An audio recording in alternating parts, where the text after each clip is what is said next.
Avant de les recevoir les chroniques de l'époque Jean Chartier, Jollois. Et c'est lors de l'attaque des tourelles, une flèche a transpercé entre le cou et l'épaule, s'effondra. Ensanglanté, mais se releva, ce moment frappa tellement les Anglais qu'ils crurent combattre une envoyée divine. L'assaut des tourelles était une folie suicidaire. Les tourelles étaient la forteresse la plus importante du siège, située sur un pont, entourée d'eau, défendue par des archers anglais vétérans, protégée par des murs renforcés.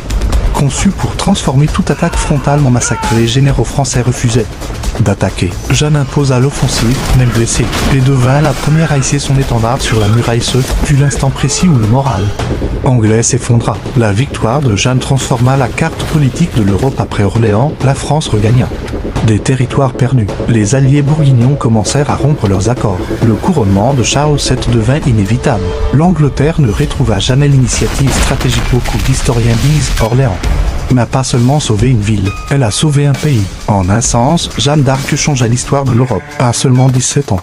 L'effet psychologique, Jeanne gagna la bataille avant même qu'elle ne commence. Beaucoup pensent que Jeanne gagna par miracle ou par courage. Mais un détail essentiel est souvent oublié. Jeanne vainquit les Anglais, avant même de lever une épée. Comment 1. L'armée française était littéralement brisée avant l'arrivée de Jeanne. Orléans était assiégé.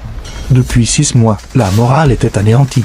Presque tous les capitaines étaient résignés à perdre quand Jeanne apparut, en armure blanche, affirmant être envoyée par Dieu. Affirme que Jeanne avait annoncé l'endroit où elle serait blessée quelques heures avant l'assaut décisif, et qu'ils crurent combattre une envoyée divine.